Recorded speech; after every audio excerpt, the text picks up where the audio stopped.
A lot of the, I guess, atheists or pragmaticists of today, they'll say that astrology is a pseudoscience. It's a double-edged sword and it's how you present it. Astrology has quite a bit of validity to it, and not only to mention that, kings, sages, through all cultures, throughout all aspects of history, through all eras have always used it. So that in itself should indicate to us, moderners, that there had to have been something if for thousands of years they used that system, that science, if you will.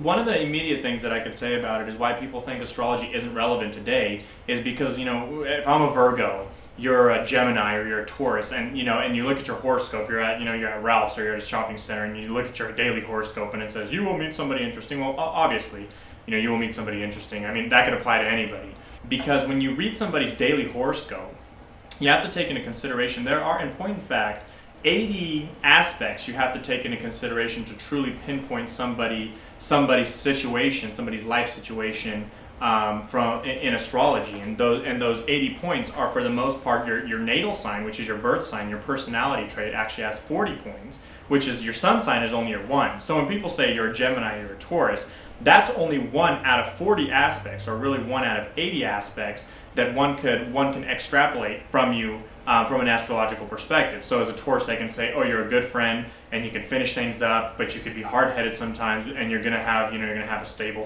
financial situation, because that's the general trait of Tauruses. Well, bravo, except for now you got 39 more traits that you got to figure into it, and that's true. And these are all called aspects, where how your planets, how your constellations sync up, what planets are in what constellation, and then how those aspects actually correlate between each other, how they work off each other, and how they either help or they don't help each other.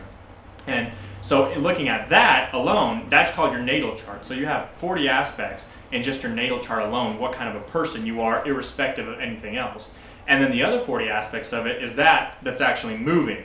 So you really, basically, because you have your natal chart, which is kind of like a conscious imprint, a celestial imprint. When you were born, the stars were in a certain pattern. And then when you came basically out of your mother's womb into the, officially into the world, the stars were at a certain pattern, and the energies of basically those constellations and planet had a certain impact on your body, and that's who you are as a person. Now, with that, you also have to take into consideration that things are always changing. Like we talked about Mercury retrograde, that obviously had a noticeable effect. We had the problem with the car, we had the tire pop. There was a lot of miscommunication between, friends of ours that were getting into arguments. So you basically have your astrological imprint, which is who you are as a person, but then that's always being played on by 40 other aspects, which are always changing. These are called like the retrogrades, the transits, the nodes. These are technical details which most people don't care about, but the point is that when you really get into astrology, it is a profound science that could really predetermine a lot of things. The problem today is most people aren't intuitive or sensitive enough to be able to determine and read and interpret those energies. And again, if you just take somebody's sun sign and say you're a Virgo, this is how you act, there's a good chance you're going to be wrong, because you're really just taking 1 out of 80 aspects into consideration. And so just by saying, oh, you're a Taurus, you're going to be financially successful, not necessarily. You could get a Scorpio who's supposed to be emotionally volatile who could be very successful, and you actually wouldn't be. So there's a lot of certain things that you have to take into consideration. The first 40 are your natal chart, which is basically the makeup of who you are. It's the celestial makeup of who you are. Basically, it's the planetary composition of the physical body that you are. And the other 40 is the transportation, the moving of all those. Because remember, there's what you were when it kind of took this still frame when you were born. The certain stars, constellations were in a certain alignment, and that kind of just took like a still image of you, which is the person that you are throughout your entire life. But then, those same stars and celestial planets constantly move throughout your entire life, so that's going to affect certain things in certain ways, either good or bad. When people say that astrology is a pseudoscience, I would say, it's a very intricate, complicated science, but very few people are good at it and understand it for what it actually is in terms of interpreting it correctly and intuitively interpreting all the aspects of astrology. And if you can do that, according to all the sages of the past, it's a very exact science, probably one of the most exact that's ever existed, but few people today know that. Now, what's interesting about, and one of the things that I always think is fascinating about astrology and why I believe in its validity is not only because, I've studied it to an extent and kind of compared it in my own life and seen certain validities and seen a lot of things to be true about it when one, takes it from an impartial perspective and really, puts their heart into it and researches it. But the idea is something like this. When the sun travels around the Earth, for example, then it comes basically in across certain either planets or constellations, and when it does that, then the sun becomes coupled with that energy. For example, when the sun is in front of the constellation Aries, then it becomes coupled with the energy of Aries, so it becomes more fiery, more aggressive, more passionate, more fighting-like, if you will. And when it comes across Taurus, then it becomes a little bit more stable. It becomes more interested in economic growth.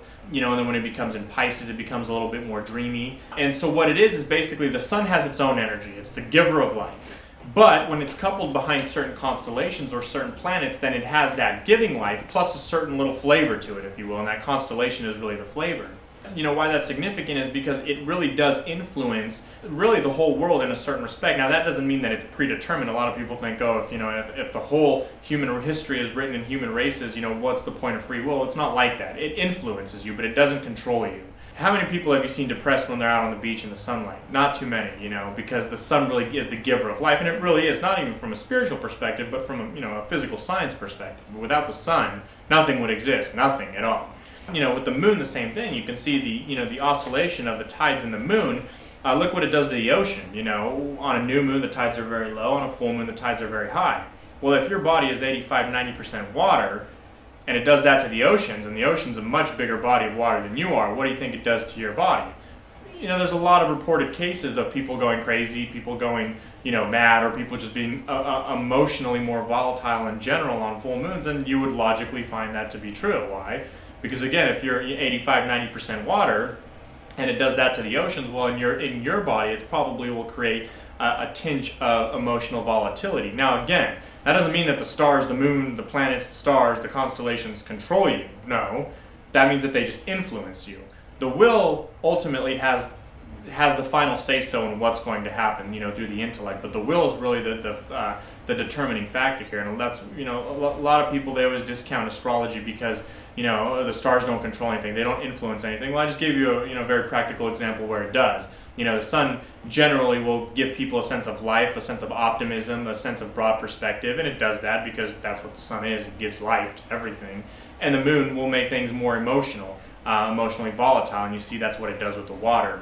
Every constellation and planet has its own effect. Mars, again, is a very passionate, kind of a hard-headed, a fighter. Taurus could be sometimes constituted as hard-headed, but it's more interested in your personal worth, even your economic situation. Mercury would be responsible, like we encountered the Mercury retrograde, it's responsible for contracts or transportation, vehicle transportation, running, any kind of communication really.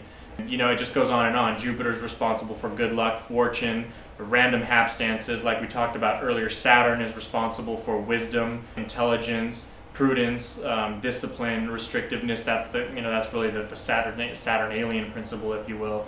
Every planet really has its effect, and the way the sages of the past determined this is when they determined that the planets would come in conjunction, or what they call conjunction, when the sun and that planet line up, as they would notice certain trends or influences among animals, among people in general, irrespective of gender or culture, and that's how they really determined what energies certain planets had on people. So, and it's unfortunate because a lot of people don't understand, I think, and I feel that a lot of people don't understand astrology to a certain extent, but it's a very powerful tool. Again, thousands of years of history, and people today discount it because we have the intellectually orthodox Institute of Science, so they discount it as a pseudoscience. It isn't. The problem is most people don't know how to interpret it to the full extent, and most people don't. Most people read your sun sign. If they're good astrologers, they might read 10 aspects of your natal chart, when in point, in fact, there are, like I said, 80 different aspects to determine just on a single person, on a single day.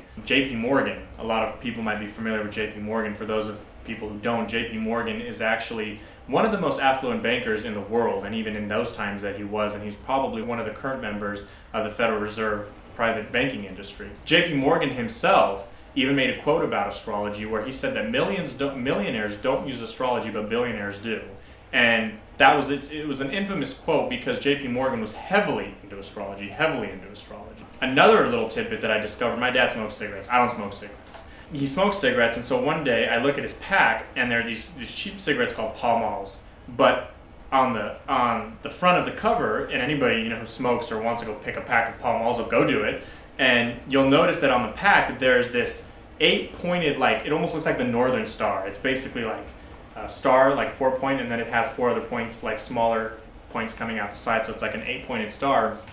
And in Latin, it says a certain phrase. And just for fun, I went and I translated it on Google, on the Google Translator from Latin to English, and it says, "Through the force of the stars, you will conquer the world." I kid you not. And this is just really one of many, many, many examples of affluent and prominent people using the influence of the stars towards their benefit. Whether it's in business, whether it's in marriage, whether it's in contract, whether it's in their life, health, anything, because there's really a lot to say about astrology, and I'm blazing just really the surface of it. I myself am not an astrologer. I studied it for quite a while because it was kind of an offshoot tangent of something else I was researching, but I can safely say there is a lot to astrology, and again, skeptics will brush it off as a pseudoscience, and I think that's because very good astrologers today don't really exist, or at least they don't make themselves known to the average person. But it's an interesting topic. I would suggest everybody to go at least pick up a good book, a good beginner's book, and look into it, because it's not what you think it is.